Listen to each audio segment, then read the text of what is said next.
मैं सड़क के किनारे चल रही थी। दिमाग में परेशानियों का ऐसा जाल बना हुआ था कि ना मुझे आगे का होश था ना पीछे का।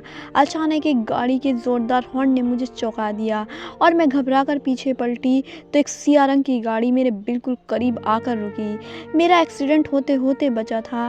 गाड़ी की ड्राइविंग सीट से एक लड़का बाहर निकला और गुस्से से मुझ पर चीखने लगा कि अगर मरने का इतना ही शौक है तो साइड में होकर चलो, हमारी गाड़ी के आगे क्यों आ रही हो। मैं हैरत से उसे देखने लगी क्योंकि मैं तो सड़क के बिल्कुल किनारे पर थी। वह खुद गाड़ी लहराकर चला रहा था। जैसे ही वो मेरे करीब आया तो उसके मुंह से आती शराब की तेज़ बदबू से मुझे सब समझ में आ गया कि किसी अमीर बाप की बिगड़ी हुई औलाद है जो नशे में धुत है। मैंने हकरात से उसे देखा और बिना कुछ कहे आगे बढ़ने लगी। तभी गाड़ी का पिछला दरवाज़ा खुला और एक दूसरा लड़का बाहर निकला। उसने बड़ी गंदी नज़रों में मेरा जायज़ा लिया और कहने लगा कि लगता है तुम्हें पैसों की बहुत ज़रूरत है, अगर तुम चाहो तो हम तुम्हारी मदद कर सकते हैं। मैंने पलट कर उसे देखा तो उसने अपनी जेबों से नोटों की गड्डी निकालकर मेरे सामने लहराई। मैंने गुस्से से उसे देखा और कहा कि क्या चाहते हो तुम और क्यों मेरी मदद करना चाहते हो। मेरी बात सुनकर वह मुस्कुराया और कहने लगा कि ज़्यादा कुछ नहीं चाहते, बदले में बस 10 घंटे और तुम्हारी सारी परेशानियां दूर हो जाएंगी। तुम्हारी शक्ल बता रही है कि तुम कितनी परेशान हो और इतनी बड़ी रकम तुम्हें इस शहर में कोई भी मुफ्त में नहीं देगा। उसकी बात मेरे दिल पर हथौड़े की तरह लगी। वाकई ये सच था। मैं सुबह से नौकरी की तलाश में जूते चटका रही थी और ये वक्त आ गया था। नौकरी तो दूर की बात, मुझे बहुत से ऑफिस में अंदर दाखिले की इजाज़त भी नहीं मिली थी। शायद गरीबी की वजह से मेरा हुलिया ऐसा था कि लोगों ने मुझे दफ्तर के अंदर आने के काबिल भी नहीं समझा था। ऐसे में वह बड़ी रकम जिसको मुझे ज़रूरत थी भला मुझे कैसे मिल सकती थी। मैंने एक गहरा सांस लिया और अपने आप से पूछने लगी कि क्या मैंने अपनी जिम्मेदारियों और ज़रूरतों के लिए अपनी इज्जत का सौदा कर सकती हूँ। और फिर मेरी आंखों के सामने बहुत से चेहरे रोशन हुए थे जिनकी उम्मीदें मुझसे थी और जिनमें बहुत से वादे कर रखे थे। अगर मुझे उन वादों को, उन ख्वाहिशों को पूरा करना था तो उसके लिए शायद खुद को गिरवी रखना ज़रूरी था।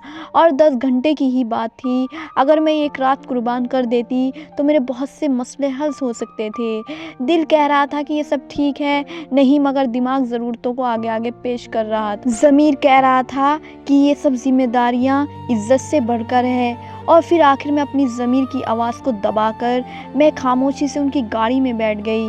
वह मुझे शहर से दूर एक वीरान फार्म हाउस में ले गए जहाँ पहले ही 3 और लड़के मौजूद थे जो शायद पहले से ही मेरा इंतज़ार कर रहे थे। कमरे में दाखिल होते ही खौफ की एक लहर ने मेरे पूरे वजूद में दौड़ गई, मगर अब पीछे मुड़ने का कोई रास्ता नहीं था। मैं अपने जहन को राज़ी कर रही थी कि ये बस 10 घंटों की बात है, उसके बाद सब कुछ नॉर्मल हो जाएगा और वह सब कुछ मुझे हासिल हो जाएगा जिसके लिए मैं पिछले कई दिनों से परेशान थी। और वैसे भी मेरे पास अब आखिरी 2 दिन बचे थे। अगर मैं उन 2 दिनों में भी वे सब कुछ हासिल ना कर पाती जिसके लिए मैं रोज़ सुबह घर छोड़ती थी तो शायद मैं खुद को कभी माफ़ ना कर पाती। इसलिए मैं अपने आप को उनके आगे पेश कर दिया गया। उन पाँचों ने बारी बारी मेरे जिस्म को अपनी हवस का निशाना बनाया और मैं बेजान लाश की तरह ये सब सहती रही क्योंकि मेरे सामने वे लाखों रुपए थे जो मुझे मिलने वाले थे। जब वे पाँचों अपनी वहशत पूरी कर चुके तो मैंने कांपते हाथों से अपनी चादर समेटी और वे रकम उठाकर अपने बैग में डाल ली। मैं बस वहाँ से निकलने ही वाली थी कि अचानक बाहर एक गाड़ी के रुकने की आवाज़ आई और उनमें से एक लड़का चला आया कि देखो, हमारा छठा दोस्त भी आ गया, वही जिसका हमें इंतज़ार था। उनमें से एक ने मेरी चादर खींची, दूसरे ने पर्स और फिर मुझे बेलिबास करके बिस्तर पर फेंक दिया। उन्होंने मेरी नीम बरहाना जात को अपने दोस्त के लिए बतौर सरप्राइज़ तैयार किया था। थोड़ी ही देर में कमरे का दरवाज़ा खुला और एक लड़का अंदर दाखिल हुआ। उसे देखते ही सब ने मिलकर हैप्पी बर्थडे का गाना गाया और वे मुस्कुराते हुए एक एक से गले मिल रहा था। लेकिन जैसे ही उसकी नज़र मुझ पर पड़ी तो उसके कदम वहीं जम गए। उसकी और मेरी चीख एक साथ निकल गई, यास्मीन, यास्मीन, कहाँ हो तुम, जल्दी आओ। अब्बा की आवाज़ पर मैं कमरे से भागकर बाहर निकली थी और अब्बा ने मुझे देखते ही मेरे पसंदीदा गोलगप्पों की थाली मेरे हाथ में पकड़ा दी। वह दिन कितने बेफिक्रे थे जब अब्बा के पसीने की खुशबू में भी हमें इतना इम्तिनान महसूस होता था। अब्बा की फैक्ट्री की मामूली सी नौकरी और हमारा वह 2 कमरों का छोटा सा घर किसी महल से कम नहीं था क्योंकि वहाँ सुकून था। हम दोनों बहन भाइयों की फरमाइशें, अब्बा की पहली लज्जा होती थी। अब्बा अक्सर कहा करते थे कि यास्मीन बेटी, तुम मेरी हिम्मत हो और तुम्हें पढ़ लिख कर इस घर के हालात बदलने हैं। मैंने भी जी जान से मेहनत की और अब्बा का सक़्फ़ वक्त से बुलंद कर दिया। मैंने इंटर में पूरे ज़िले में टॉप किया था। अब्बा मेरी इस कामयाबी पर बहुत खुश थे और मुझे कॉलेज भेजना चाहते थे, इसलिए उन्होंने पेट काट कर मेरी पढ़ाई के लिए पैसे जमा करने शुरू कर दिए। मेरी इस कामयाबी का सुनकर फूफो हमारे घर आई थी और उन्होंने अपने बेटे हमद का रिश्ता मेरे लिए मांग लिया। अब्बा तो खुशी से फूले न समाये, क्योंकि हमद उनका पसंदीदा भांजा था और वे चाहते थे कि मैं अपनी फूफो के घर ही जाऊं। सादगी से मेरी और हमद की मंगनी हो गई और मेरी ज़िंदगी में एक नया मोड़ आ गया। हमद मुझसे बेइंतहा मोहब्बत का इजहार करने लगा। वह मेरा इतना ख्याल रखता था कि मुझे अपनी किस्मत पर रश आने लगता था। कभी वह मेरे लिए फूल लाता तो कभी चॉकलेट, और कभी घंटों मुझसे फ़ोन पर बातें करता रहता था। वह मेरे लिए ज़िंदगी बड़ी रंगीन और खूबसूरत हो गई थी। वह अक्सर कहता था कि यास्मीन, मैं तुम्हें दुनिया की हर खुशी दूंगा, तुम्हें कभी किसी चीज़ की कमी नहीं होने दूंगा। मैं उसकी बातों के शहर में खोई रहती और सुनहरे ख्वाब बुनती रहती। हमद अक्सर मुस्तकबिल के हवाले से मुझे बहुत रोशन ख्वाब दिखाता और कहता कि एक बार तुम मेरे घर आ जाओ, फिर देखना सब कुछ बदल जाएगा। मेरे कॉलेज में एडमिशन हो चुका था। मैं पढ़ाई में बहुत ज़्यादा तवज्जो दे रही थी, लेकिन हमद अक्सर इस सुबह कॉलेज के बाहर आकर खड़ा हो जाता। मुझे कॉलेज के अंदर ना जाने देता, बल्कि अपने साथ घुमाने फिराने निकल जाता, लेकिन वह मानता ही नहीं था। फिर कुछ अरसे बाद अचानक ही फूफो खुद हमारे घर आई और कहने लगी, मैं इस मंगनी को अब शादी में बदलना चाहती हूँ। ये सुनकर अब्बा परेशान हो गए। कहने लगे, अभी तो मेरी बच्ची पढ़ रही है और फिर हमारी तो ये बात तय हुई थी कि कॉलेज ख़त्म होने के बाद शादी होगी। तो फूफो कहने लगी, चाहती तो मैं यही थी, लेकिन यास्मीन की तो जवानी ही नहीं संभल रही है।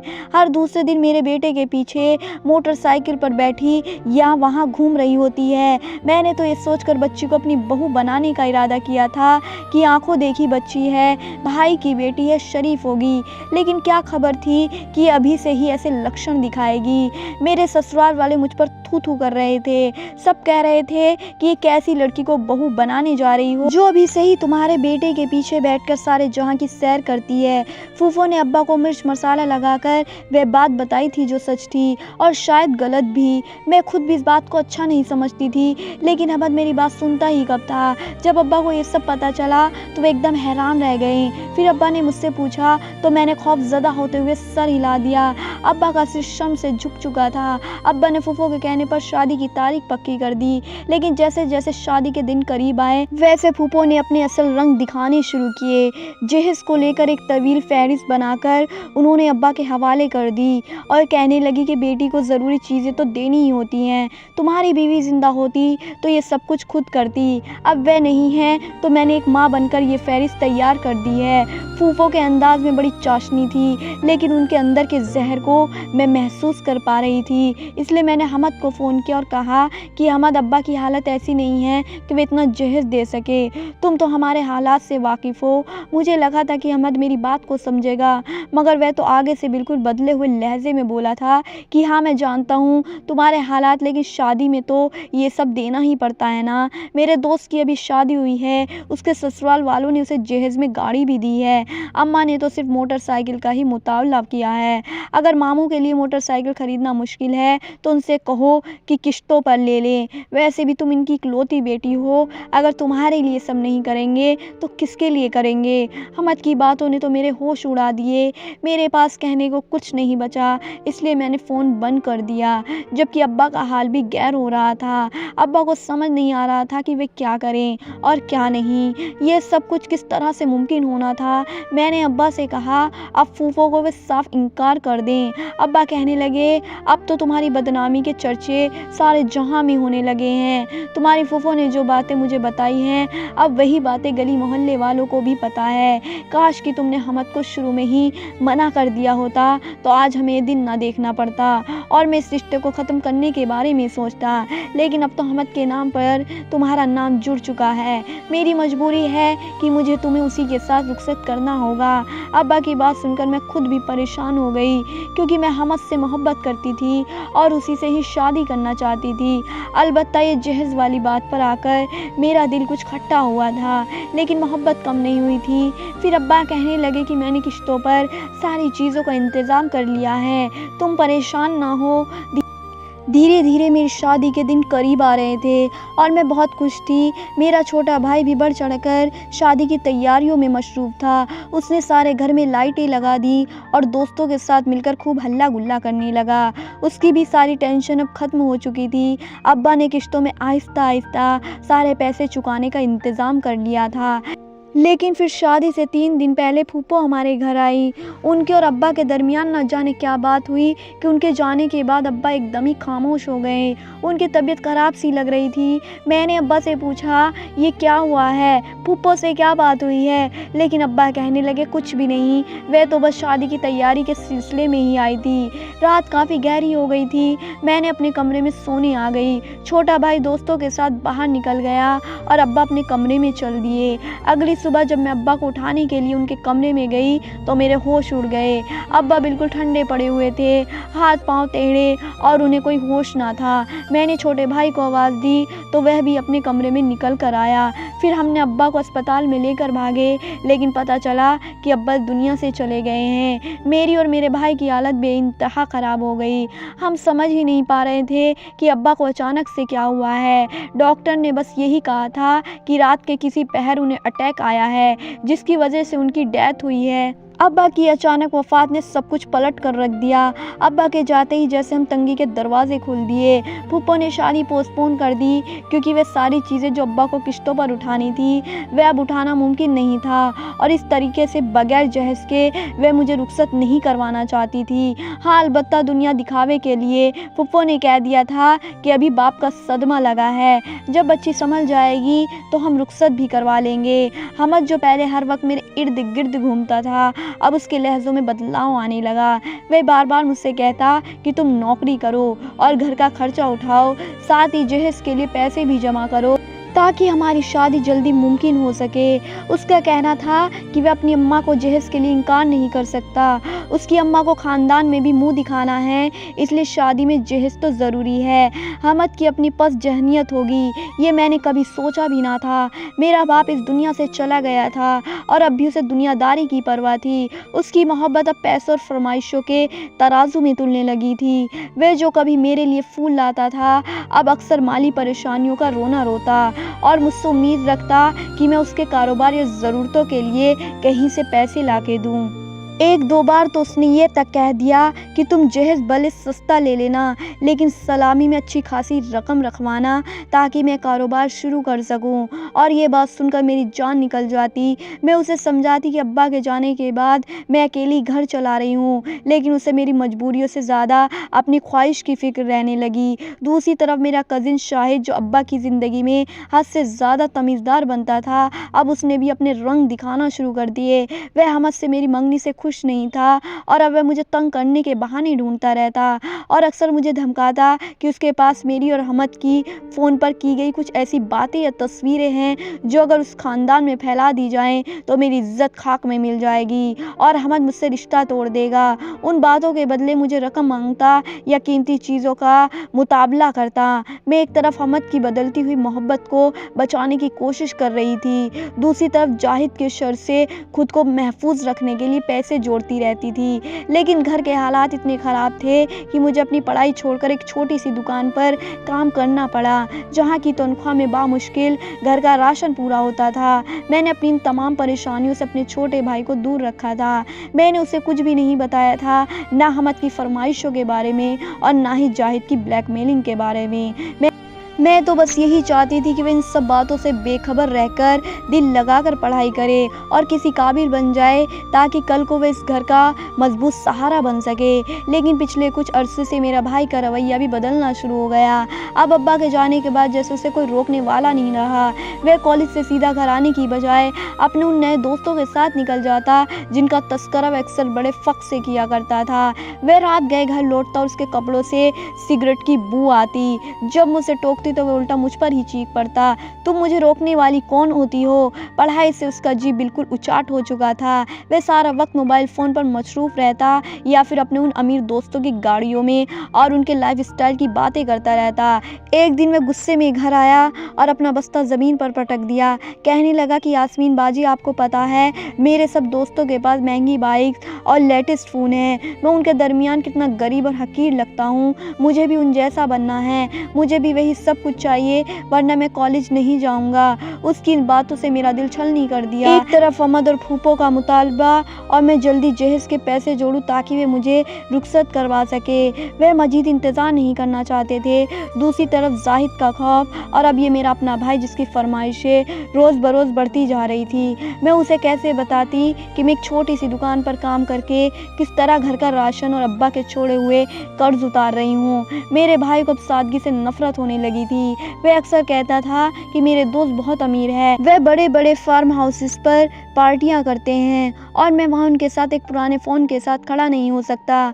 उसकी ज़िद अब जुनूनी बनती जा रही थी। वह खाना पीना छोड़ देता और घर में तोड़फोड़ शुरू कर देता। मेरी समझ में नहीं आ रहा था कि मैं एक साथ इतने महावज़ों पर कैसे लड़ूं। एक दिन जाहिद ने हद कर दी। उसने मुझे दुकान से वापसी पर रास्ते में रोका और कहा कि अगर तुमने कल तक मुझे 50,000 नहीं दिए तो मैं तुम्हारी व तमाम ऑडियो ख़ानदान वालों को भेज दूंगा, जिससे तुम जवानी के जोश में अहमद के साथ सारी हदें पार कर गई हो। उसकी बात सुनकर मैं शर्म से पानी पानी हो गई। ऐसा बहुत कम ही बार हुआ था कि अहमद से बात करते करते मैंने अखलाकियात के दायरे को छोड़ा, लेकिन मर्द और औरत के दरमियान शैतान तो आ ही जाता है। इसलिए कि एक बार हमारे दरमियान भी शैतान आया और हमने भी कुछ ऐसी बातें कर दी जो नहीं करनी चाहिए थी। मगर ऐसी बातों की शुरुआत हमेशा अहमद की तरफ से होती। मैं उसे रोकना चाहती थी तो वह भी जज्बात के धारे में बह जाता और अब यही बातें मेरे लिए मुसीबत बन रही थी। मैंने उसके आगे हाथ जोड़े कि मेरे पास इतने पैसे नहीं हैं, लेकिन उसके दिल में रहम की कोई चीज़ ना थी। उसी शाम जब मैं थकी हारी घर पहुंची तो भाई ने एक नया मुतालबा कर दिया कि उसके किसी दोस्त की सालगिरह है और उसे वहाँ सबके सामने एक बड़ा तोहफा लेकर जाना है और ख़ुद भी नए कपड़े और जूते लेने हैं। उसने साफ कह दिया कि अगर मैंने उसे पैसे ना दिए तो वह घर छोड़कर चला जाएगा। मैं उस रात सारी रात मुसलसल बैठकर रोती रही। एक तरफ गैरत थी और दूसरी तरफ वह रिश्ते थे जिन्हें मैं खोना नहीं चाहती थी। मंगेतर को खुश रखना था ताकि शादी हो जाए, क्योंकि आज भी मेरे दिल में उसके लिए बहुत मोहब्बत थी। जबकि दूसरी तरफ कज़िन का मुंह बंद करना था ताकि बदनामी ना हो और भाई की ज़िद पूरी करनी थी ताकि वह बिगड़कर घर से ना निकल जाए। वह मुझे साफ धमकी दे चुका था कि अगर 2 दिन के अंदर अंदर मैंने उसे नए कपड़े, नए जूते, नया मोबाइल फ़ोन और दोस्त के लिए गिफ्ट ना दिलाया तो वह सब घर छोड़कर चला जाएगा या फिर अपनी जान ले लेगा। और उसी एक बात ने मेरे होश उड़ा दिए। मेरी ज़िंदगी में अगर कोई वाहिद रिश्ता था जो मुझसे मुखलिस था तो वह मेरा भाई था। मैं उसे खोने के बारे में सोच भी नहीं सकती थी। मुझे कुछ भी करके अपने भाई की हर फरमाइश को पूरा करना था। अगले दिन मैं इसी कशमकश में सड़कों पर मारी मारी फिर रही थी। मैंने कई जगह से उधार मांगने की कोशिश की, लेकिन सफ़ेद पोश को कर्ज कौन देता है। सबकी नज़रें मेरी ज़रूरत के बदले मुझसे कुछ और मांग रही थी। वही हुआ जो मैंने कभी ख्वाब में भी ना सोचा था।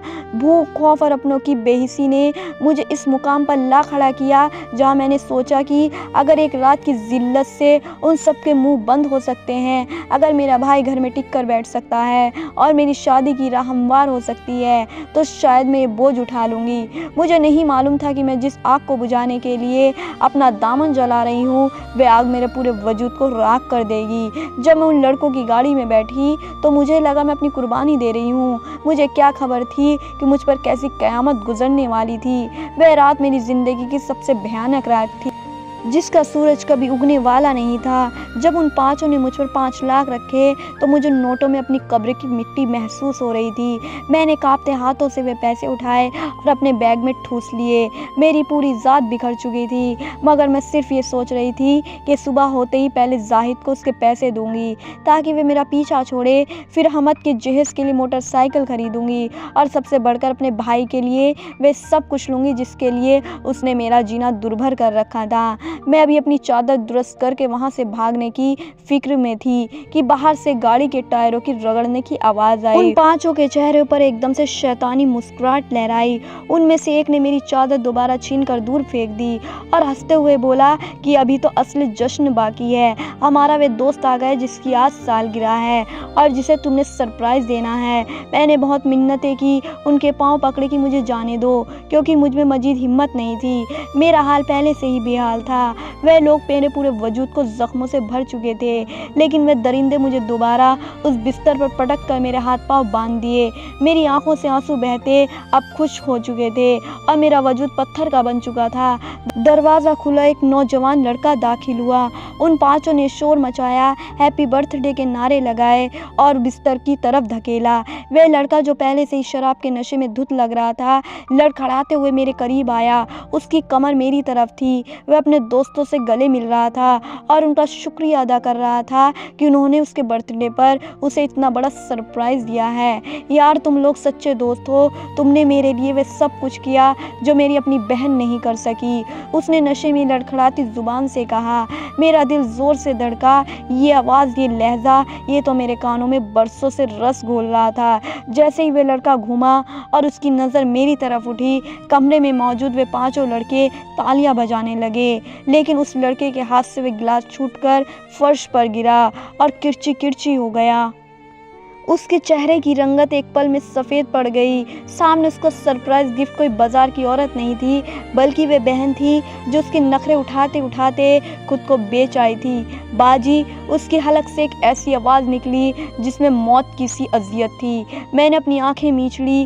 काश वह लम्हा ज़मीन फट जाए और मैं उसमें समा जाती। वह मेरा छोटा भाई था जिसकी ज़िद पूरी करने के लिए मैंने जहन्नुम खरीदा था।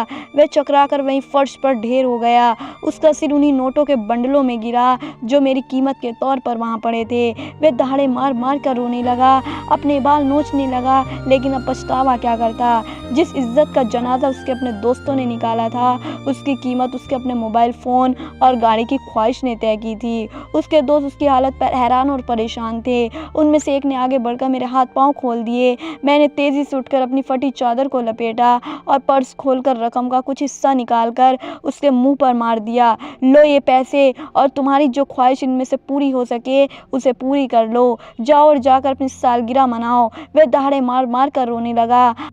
वह वहीं बैठा उन नोटों को मुट्ठियों में भींच रहा था, जैसे वह अपनी लूटी हुई इज्जत को वापस समेटने की कोशिश कर रहा हो। उसकी आंखों में इतनी शर्मिंदगी थी कि मैंने तड़प कर अपना चेहरा दूसरी तरफ कर लिया। मैं उसे कैसे बताती कि ये 5 लाख उसकी खुशियों के लिए नहीं, बल्कि मेरी मौत का कफन थे। मैं लड़खड़ाते कदमों से उस फार्म हाउस के दरवाजे की तरफ बढ़ी। बाहर काली स्याही रात मेरा इंतज़ार कर रही थी। पीछे से मेरे भाई की रोने की आवाज़ें आ रही थी, लेकिन मेरे कान अब सुन हो चुके थे। मैंने पीछे मुड़कर नहीं देखा। उस रात मुझे समझ आया कि जब इंसान अपनी औकात से बाहर निकलकर दूसरों की ज़िंदगी देखकर अपनी ख्वाहिश के महल खड़े करता है, तो उन महलों की बुनियादें अक्सर अपनों के खून और अस्मत पर रह जाती हैं। मैं सड़क पर वापस आ गई, वही सड़क जहाँ से इस सफ़र शुरू हुआ था। लेकिन अब मेरे पास न ज़मीर था, ना इज्जत और ना ही भाई, जिसके लिए मैंने ये सब किया था। क्योंकि जिस भाई की खातिर मैंने खुद को बेचा था, वह खुद मेरी बर्बादी के सौदे में बराबर का शरीक निकला। मैंने जैसे तैसे घर तक का सफ़र तय किया था और फिर हमद को फ़ोन मिलाकर कह दिया कि मैं शादी की ख्वाहिश नहीं रखती। वह जिससे चाहे शादी कर ले। ना जाने क्यों अचानक ही मेरे दिल में हमद की मोहब्बत भी ख़त्म हो गई। अगले फ़ोन मैंने जाहिद को किया और उससे कह दिया कि वह जिसे चाहे वीडियो दिखाए, मैसेजेस भेज दे। मुझे कोई परवाह नहीं है। मेरे दिल से जाहिद का खौफ भी निकल गया। शायद अब मुझे बदनामी से डर ही नहीं लग रहा था, क्योंकि मेरे पास खोने को कुछ भी नहीं बचा था। मैं वाकई अपनी इज्जत गंवा चुकी थी। कितने ही घंटे ऐसे गुजर गए और फिर दरवाजे से मेरा भाई अंदर दाखिल हुआ। वह आकर मेरे पाँव पकड़ कर रोने लगा, माफ़िया मांगने लगा। उसे एहसास हो गया था कि मैं किस कदर मुश्किल से गुजर रही थी और उसकी फरमाइशों ने मुझे कहाँ पहुँचा दिया था। मैंने अब अपने आप पर जब्त के पहरे बिठाए उसे माफ़ कर दिया, क्योंकि वह अकेला कसूरवार नहीं था, बल्कि इस माशरे का हर मर्द मेरी हालत का बराबर से कसूरवार था। ना उन कंपनियों वालों ने मुझ पर रहम किया जहाँ मैं नौकरी के लिए गई थी, ना उधार देने वालों ने मुझ पर रहम किया जिनसे मैं उधार लेने गई थी, ना मेरे मंगेतर ने मेरी हालत पर रहम किया और ना ही मेरे कज़िन को मेरा ख्याल आया। बल्कि हर वह मर्द जो मुझसे फ़ायदा उठा सकता था, उसने मुझसे भरपूर फ़ायदा उठाने की कोशिश की। तो फिर मैं अकेले अपने छोटे भाई को ही सज़ा क्यों देती? इसलिए मैंने उसे माफ़ करके अपने सीने से लगा लिया। मेरे भाई ने अपनी तमाम तर बुरी सोबतों को छोड़ दिया और अब हम दोनों मिलकर एक छोटी-सी दुकान पर काम करते हैं, जिससे घर का गुज़ारा चलने लगा है। मुझे उम्मीद है कि आने वाले दिनों में सब कुछ ठीक हो जाएगा, लेकिन कभी-कभी मैं माज़ी में पलट कर देखती हूँ, तो दिल खून के आँसू रोता है।